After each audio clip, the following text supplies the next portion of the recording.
Philly F.A.M.E.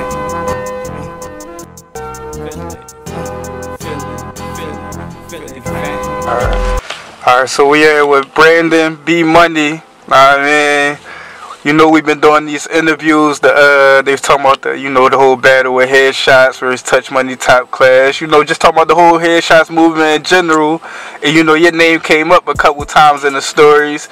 The one story with Young Bob, when he was telling a story about Joey JIhad spitting in front of Biggs, you was the boy that kind of put that together.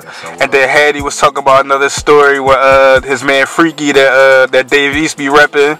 You know, y'all kind of connected. So you and Hattie, you and Bob, you was around for the whole. Yeah. So let's get into the first situation, the joint with Beans. So give him the spill, like your relationship with Beans and how you pull that whole situation together. All right. So Beans was in. He was booked for a minute. He came home. I guess he was hearing Hattie on a radio on a come up show. So he not related, but he had a baby by my cousin or whatever. So he's come around my way, come around the crib. We used to kick it. So he down north, correct? Down north on my block in my crib. So he was like, I was hearing the boy Joey JIhad and Young Bob on the radio. You know him, I wasn't hearing.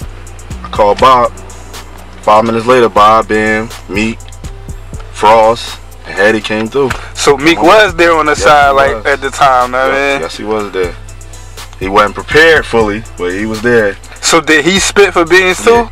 But that day, he wasn't. I guess he wasn't all the way up on his shit. So Bob, you know, him and Bob being cool, Bob ain't never put that footage out because Hattie just killed it so bad in a good way, and he just put that joint on Meek. Meek John wasn't as fluent as it was at that time. Hattie was the boy. I let the lead out mine. You like the motel, it's checkout time.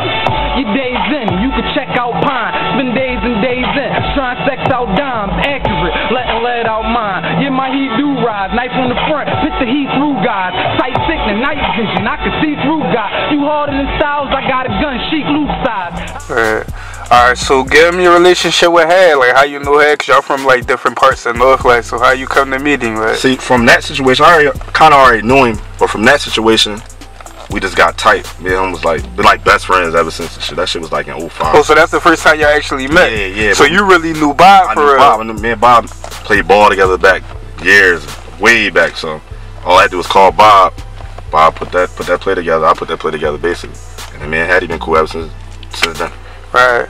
And also you was in the mix with Had for a minute, and then I seen y'all had also Louie V. Gutter was around at the time. So give him that whole spill, like what was that like? Cause a lot of people know him like him being down with Meek, but before that, you know, he was messing with Had and all that. So Louie V. Gutter was a getter first. He was a getter. So he was an official go getter. Yeah. Okay. We always be kicking it together. Louie used to drive all the time. He had the wheel. I had a wheel. Hattie drive too, but he wasn't driving legal. So he'll come through the block. Louie come through the block, come grab me or whatever. Go pick Hattie up. Just ride around trying. Just doing our thing, that's all I'm gonna say.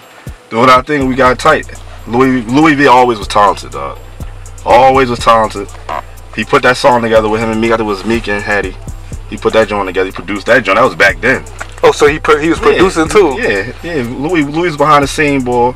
But was a good musical boy. He knew all this shit. Still do. Shout out to Louie V. Gutter, shout out to Had, shout out to Meek, everybody. Right. Now the boy Freaky. Now, you know, Had been script, you know, that's one of the Had peoples, D. Jones, and the boy Dave East be shouting him out real heavy. And Had told the story, like, cause you say you used to play ball stuff back in the day. So Had told this story that the boy kind of baked you. So I just want to know, like, all right, first of all, you could talk about that story, and then second, I want you to be like, was boy really that nice and ball and all that? Like, give him that. See, he a little younger than me, so I ain't really know him as ball wise. I just come through the block, and Freaky be out there. But I ain't know him from playing ball or nothing like that.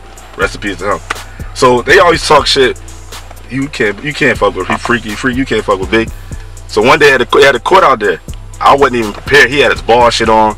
I had on jeans. We played one-on-one. We got it in. He beat me. But he was already prepared. He was already balling. I ain't gonna take that away from him. He beat me that day. But on a 5-on-5 shit, he couldn't fuck with me. Freaky couldn't fuck with me on 5-on-5 court. 5-on-5 type set, he couldn't fuck with me, y'all. And Hattie knew that shit, but it was all love, man. That was my homie, man. Rest in peace, Freaky. So was you ever around when East was around any of them times? No, that was kind of like after. That's kind of like more so D. Jones, man. Me and D. Jones cool too. I knew him through D Jones. I ain't really know him that like through Had. Man, Had was cooler than me and D Jones was at the time. So I ain't really, you know what I'm saying, I wouldn't hang around with his circle more than with Joey's circle. So I ain't really know him like that. He wasn't around when I was around. I used to come through the shot too. I ain't never stay out there like that. Word. Alright, so now years later, now I mean you started this famous Nobody Clothing. Now I mean you got a nice little wave in the city. A lot of people be supporting and showing love to the clothes. So give them that whole spill, like, you know, how you started, how many years now, and where they can find you at. Famous Nobody Clothing shit.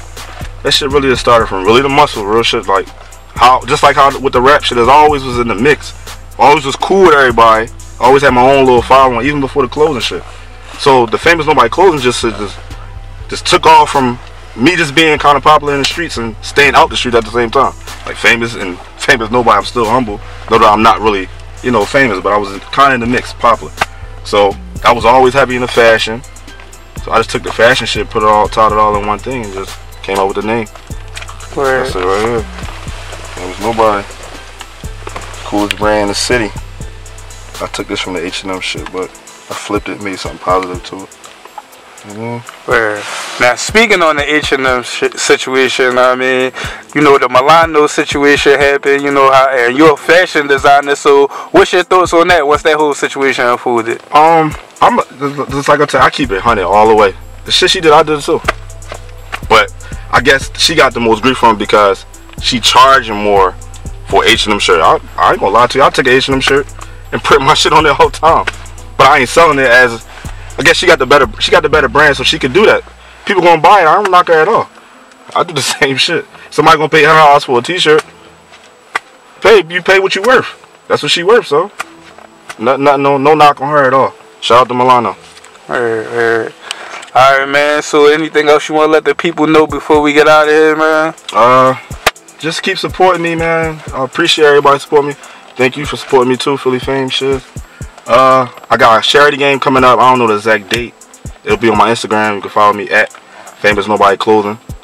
And everything just circulating, clothes flowing. Everything flowing, man. I ain't had no setbacks since last year. Everything been up and up ever since I've been on here. So I appreciate you for putting me on. Alright, man, we signing out, man. Brandon B Money, Famous Nobody Clothing, Philly Fame TV.